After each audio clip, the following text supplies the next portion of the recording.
तो चलिए कहानी शुरू करते हैं 20वीं सदी की शुरुआत से। सोचिए, ये वो जमाना था जब साइंस हर रोज कुछ नया कर रहा था और ऐसा लग रहा था कि भाई आस्था या फेथ जैसी चीजें पुरानी हो चुकी हैं। ठीक इसी माहौल में पंडित गंगा प्रसाद उपाध्याय ने अपनी किताब आस्तिकता सामने रखी। और ये कोई इमोशनल दलील नहीं थी, नहीं, ये तो लॉजिक और तर्क के दम पर ईश्वर के अस्तित्व को समझने की एक जबरदस्त कोशिश थी। तो आइए उनके सफर पर साथ चलते हैं। अब उपाध्याय किस माहौल में अपनी बात रख रहे थे, उसे समझने के लिए बाकुनिन का ये एक वाक्य ही काफी है।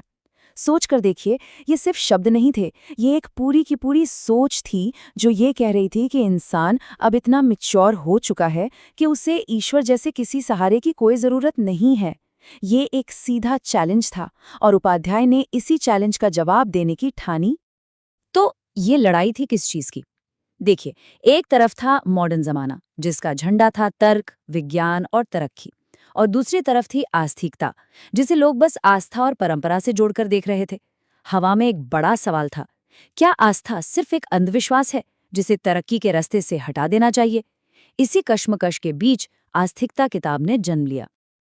अब यहाँ आता है एक बड़ा ही दिलचस्प मोड़। उपाध्याय अपने तर्क की शुरुआत किसी भारी भरकम कॉम्प्लिकेटेड फिलॉसफी से नहीं करते।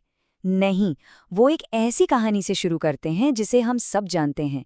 एक ऐसी कहानी जो हमें इंसान की ताकत की हदों का शायद सबसे बड़ा सबक सिखाती है। जी हाँ, हम बात कर रहे हैं टाइटैनिक की।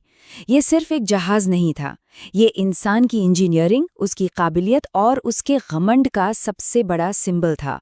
उसे कहा गया था दी अनसिंकेबल, मतलब जो डूब नहीं सकता। ये एक तरह का ऐलान था कि इंसान ने नेचर पर फतह हासिल कर ली है। जरा इमेजिन कीजिए, साल था 1912। एक ऐसा जहाज जो 3 फुटबॉल मैदानों जितना लंबा और कोई 15 मंजिला इमारत जितना ऊंचा था, वो उस वक्त की इंजीनियरिंग का एक जीता जागता चमत्कार था। और दावा ये कि इसे डुबाना नामुमकिन है। ये सिर्फ कॉन्फिडेंस नहीं था, ये तो कुदरत के सामने इंसान का खुला घमंड था। और फिर वो दिन आया, 10 अप्रैल 1912। टाइटैनिक अपनी पहली यात्रा पर निकला। माहौल में जश्न था, हर किसी को इंसान की जबरदस्त कामयाबी पर गर्व था। ऐसा लग रहा था मानो समुंदर को हमेशा के लिए काबू में कर लिया गया हो। लेकिन कहानी का अंत तो हम सब जानते हैं। अपनी पहली ही यात्रा पर वो ना डूबने वाला जहाज एक आइसबर्ग से टकराकर डूब गया। उपाध्याय के लिए ये सिर्फ एक हादसा नहीं था, ये एक पावरफुल सबक था। ये उस पुरानी कहावत को सच कर गया कि इंसान सोचता कुछ है और होता कुछ और है। ये एक कड़वी सच्चाई थी जो हमें याद दिलाती है कि हमारे ज्ञान और हमारी ताकत की एक लिमिट है, और इस ब्रह्मांड में ऐसी ताकतें हैं जो हमारे कंट्रोल से बाहर हैं। तो टाइटैनिक की कहानी ने हमें हमारी सीमाएं दिखाईं। अब उपाध्याय हमें एक कदम और आगे ले जाते हैं।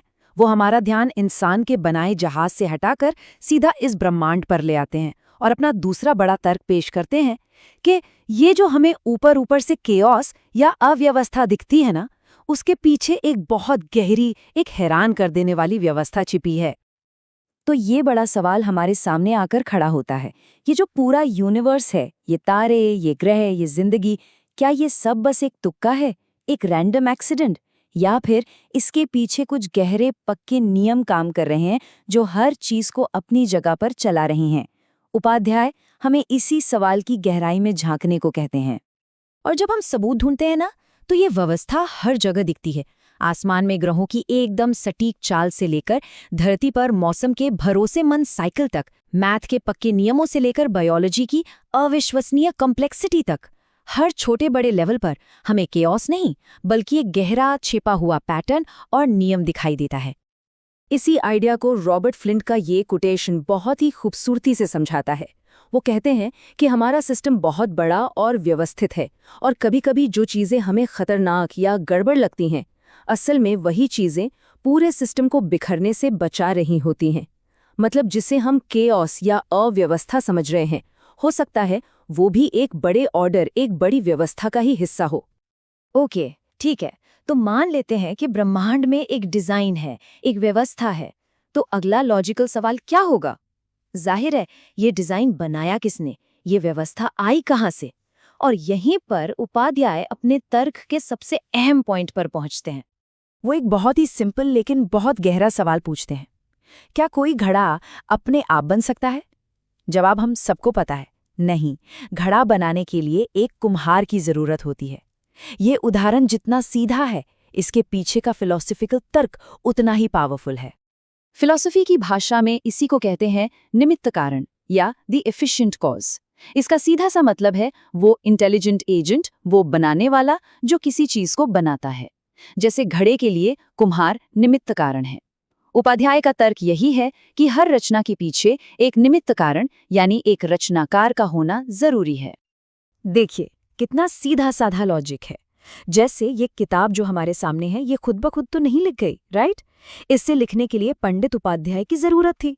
ठीक उसी तरह अगर ये इतना विशाल और कॉम्प्लेक्स ब्रह्मांड एक रचना है, तो क्या ये सोचना तर्कसंगत नहीं है कि इसका भी कोई रचनाकार होगा, कोई इंटेलिजेंट सोर्स? तो अब तक हमने उपाध्याय के तर्कों को समझा, लेकिन एक बात साफ कर लेनी बहुत जरूरी है। उनका मकसद साइंस को गलत साबित करना बिल्कुल नहीं था, बल्कि वो तो साइंस और आस्तिकता के बीच एक पुल बनाना चाहते थे। वो ये दिखाना चाहते थे कि ये दोनों दुश्मन नहीं बल्कि सहयोगी हो सकते हैं। उपाध्याय का मानना था कि विज्ञान और धर्म ये दो अलग अलग सवाल पूछते हैं। विज्ञान पूछता है कैसे, ये ब्रह्मांड काम कैसे करता है, इसके नियम क्या हैं, जबकि धर्म पूछता है क्यों, ये ब्रह्मांड मौजूद ही क्यों है, इसका मकसद क्या है। ये दोनों सवाल एक दूसरे को काटते नहीं हैं, बल्कि मिलकर हमें एक पूरी तस्वीर देते हैं। और इस पूरे आइडिया का निचोड़ डॉक्टर फ्लेमिंग के इस एक वाक्य में छिपा है, जिसे उपाध्याय अपनी किताब में कोट करते हैं, वे विरोधी नहीं हैं, वे सहयोगी हैं। याद है हमने शुरू में एक लड़ाई की बात की थी, तर्क बनाम आस्था। उपाध्याय के लिए ये एक झूठी लड़ाई है। सच्चा ज्ञान इनके टकराव में नहीं बल्कि इनके सहयोग में ही मिल सकता है। तो आखिर में हम इस एक सवाल पर आके रुकते हैं। जब एक साइंटिस्ट ब्रह्मांड के नियमों को समझने की कोशिश करता है और जब एक आस्तिक उस रचना के पीछे रचनाकार को महसूस करता है, क्या वे दोनों असल में एक ही चीज नहीं खोज रहे हैं? व्यवस्था, ऑर्डर। तो क्या ये खोज सिर्फ साइंटिफिक है या सिर्फ आध्यात्मिक, या फिर ये दोनों एक ही सिक्के के दो पहलू हैं? इसका जवाब शायद हमें अपने अंदर ही खोजना होगा।